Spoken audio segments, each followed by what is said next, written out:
Hello everybody and welcome back to LMM, and if you're enjoying what you're seeing on the channel at the moment, how about giving this video a like and maybe subscribing to the channel to help us grow, and perhaps even check out our Patreon. Today I'm in Essex at the Colne Valley Railway because they're going to be getting rid of some full-size railway items. Before we go and have a look at what's for sale here, it's important to understand why a railway is getting rid of a notable number of items, and that's because of the section behind us. As you may recall, a few years ago there was an appeal to save the Colne Valley where the landowner decided he was going to up the rent and wanted a frankly ridiculous amount of money for them to buy the site. And whilst they succeeded and managed to save their railway, there were a few sections that are still being rented out, including this one behind me. And the amount of money that this was being charged in rent was something the railway couldn't move forward with. And as a result of losing these few sidings that used to go down behind me, some items now need to go because the railway physically just does not have the room for them anymore.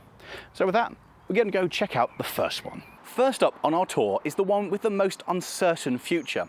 This is Rustin 165 number 281266. And this thing has been up for sale for some time now. And as it stands, unless a buyer is found by the start of June, this thing is heading off to the scrapyard. And that would be an absolute travesty because the 165 is a superb locomotive. And this thing is in pretty good nick. It has some cosmetics that have been started and some, like the bonnet, need to be completed. And it needs a lot of work inside the cab, including a new floor, coat of paint, and the windows being put back in. The good news is that it has had a brand new cab at some point during its life. This thing used to work for British Sugar over in the plant at King's Lynn and then moved to County School in Preservation before coming here, where it has sat and, well, never really done anything.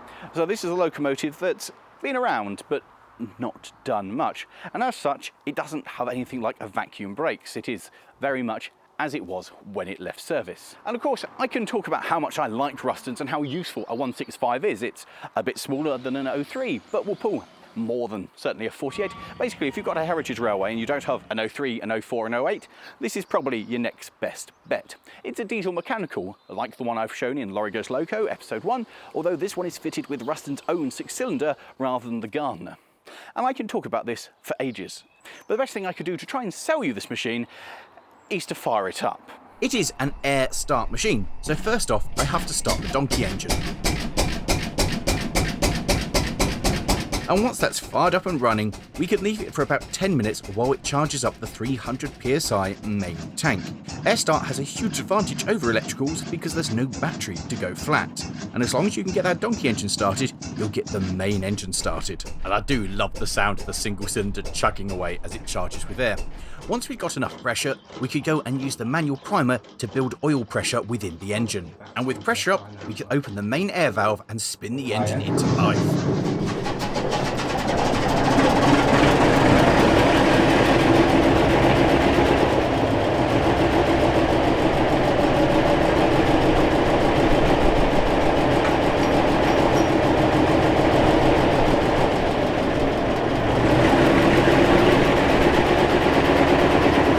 Despite being sat idle for many months, the locomotive fired up quite happily, and you can see inside the cab some of the cosmetic work that needs to be undertaken, but all of the gauges do function as they're designed to. And slowly we started to make air. Slowly because as you walk around the thing you can hear there's a couple of air leaks, and that brings us on to the big problem. Though it fired up, and although the brakes seem to be functioning, if you drop the locomotive into gear, there is a massive leak on the gearbox which vents all of the air from the system. So the owner hasn't attempted to drive it under the fear that it would vent all the air pressure and he wouldn't have enough to be able to bring the thing to a stop. So that's quite the potential issue. We don't actually know if it will drive. It seems to want to go into gear, but it's completely untested and sold as seen. But it seems a far too good a machine to be allowed to be sent to a scrapyard in the 21st century. Moving on from this, however, there was another locomotive to have a look at. This is Avonside number 1875 of 1921. And despite its appearances, this thing apparently is in rather good nick.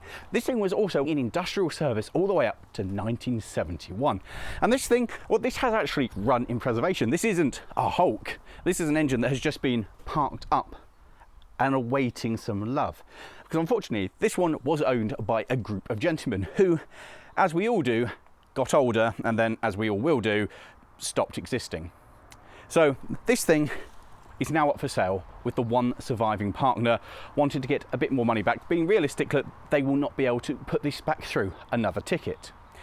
It has seemed, and it's said that when it came out of traffic, it was in fairly good mechanical condition. In fact, most people at the railway here have said probably, and I stress the probably, a retube and a little tickle underneath, and it would go again. It's got some really nice features on it, like it's got a brand new steel ash pan.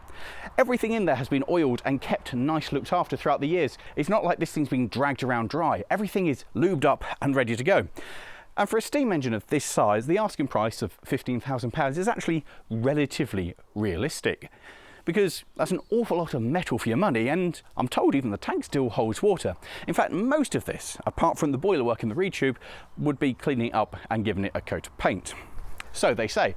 Obviously it's a steam engine, so it may just turn around and bite you in the back end, but for buying an engine second-hand that's out of traffic like this, having it to be 100% complete is actually something of a rarity, because all of the fittings from this have been taken off and stored safely and are available to go with it.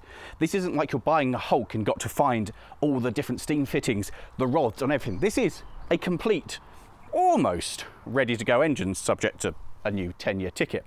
And if I had a bit more money, I'd probably want this, because it's about the right size.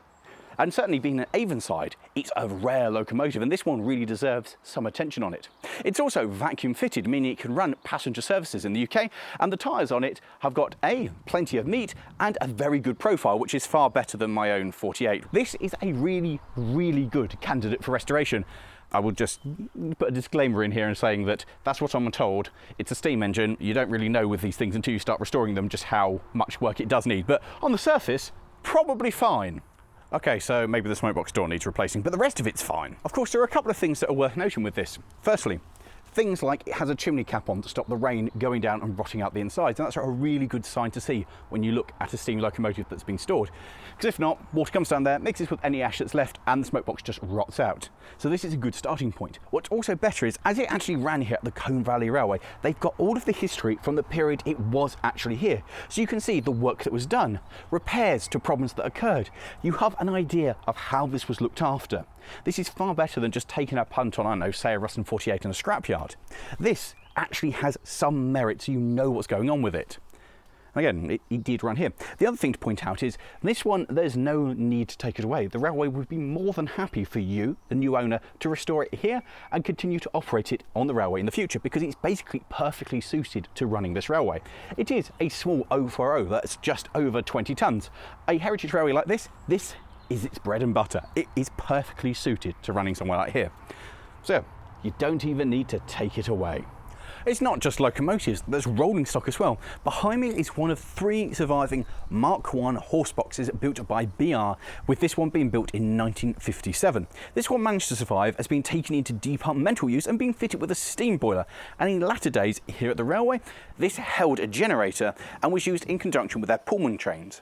In fact, this thing is, well, it needs recommissioning work and a bit of patchwork and a new coat of paint on the top half, but it's basically not that far away from being serviceable. It's just not needed anymore because the Pullman train has disappeared, and so the use of this whole generator has just evaporated. There could be some use for it here at the railway, and they're in no particular rush to sell it. But on the other hand, if it could go to somebody else and be useful, particularly as it is of significant historical interest, this thing could be a very useful item. If you're a railway and you need something to host a generator to run your dining trains, ta-da, da-da-da-da. Now, as I mentioned, the bottom end is all there. It needs recommissioning because it's been sat for a while, but everything is good. The tyres are okay, brake blocks are okay. It's vacuum fitted and the vacuum system worked when last checked, but obviously that would need a level of overhaul before it was put back into revenue earning service. The bodywork is there. The ends are completely solid with some patching needed across the sides, but it's a Mark I and we all know what Mark Is are like. They rot. This, with a little bit of love, could once again become a useful railway vehicle. It just doesn't fit in with the current plans here at the railway, and for that reason, it's up for sale. E96347 here, E because it was Eastern region, is up for sale for the region of £15,000, but I imagine there might be a bit of negotiations available if you really wanted it.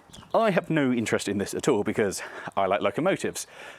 But this actually makes a lot of sense because it's actually something that's useful. It's not just the carriage of people. It doesn't just tell a story of how we used to move horses. This is a useful item. And people forget that it's not just carriages that help generate money. It is the support vehicles which are crucial to be able to operate a service. And so this could be the next big thing for a railway. The final item on our tour is this Mk3 sleeping carriage, which many heritage railways have acquired throughout the years. This one is now surplus to requirements and is going for, well, any offers. It is on Commonwealth bogies, so not the original bogies for it, and has such wonderful features as a kitchenette and 12 lockable compartments for people to sleep in. Now, this needs some titillation, some restoration to make it habitable once again, but it's a super base to move forward with. If you need somewhere for your volunteers to stay, if they're coming from longer distance and you want to have a greater range of people coming to your railway, this presents a perfect opportunity. There is one caveat with this super vehicle. Whilst it is open to absolutely any offers that you may fancy, as you've noticed, it's well, no longer attached to the rails, and to move it from its current location will be a £3,000 move for a crane to come in to pick it up and move it over to your awaiting lorry. So bear that in mind. Whatever you fancy, like £3,000 plus £1 might be a winning offer, but it needs that £3,000 to actually move the thing. Now, it can be bought with or without the Commonwealth bogie, so if you just want a glamping coach and you don't want the wheels, well, you can have it without. If you do want the bogies, well, make an offer for that as well. Just remember the picky-uppy hand of God thing that needs to happen as part of this. But that could be very useful. It's just not really fitting in with what the railway's doing here, and they don't have that many volunteers who are coming from far away who need to stay over, so it's kind of just fallen out of use. And with that, that brings us to the end of this video, having a look at some of the items that are for sale here at the Colne Valley Railway. Now, there's an email in the video description, and also there are the links with how much every item is, so that you can email if you're interested in purchasing one of these things. And of course, this thing is very much, if it's not sold, going to scrap. So we have two things which are for sale and two things which are in a very real danger of going to the big scrapyard in the sky, or maybe just up the road, depending on what they go for. And if you want more information on the Colne Valley Railway, there's a link over there in the video description. And if you're interested in becoming a volunteer, they'd love to hear from you to help look after so many of the items they've got here on the site, and to prevent anything else from having to go to scrap from having a lack of man hours. Because all heritage railways at the moment are facing a volunteer shortage, and here at the Colne Valley, they'd really like to hear from you. So there's a link also over there in the video description of how to get in touch and how to look at becoming a volunteer. And if you want to be kept up to date with going-ons at the railway and see some of the struggles faced by volunteers in restoring brake vans, wagons and owning a Rustin locomotive, then check out my friend Ollie with Wardle Restorations on YouTube. And with that, let me know in the comments below, what do you think you'd like to buy and how much are you prepared to chuck in for it? For that, we'll see you next time. I'm going to go have a look at the sleeper car. Ta-ra!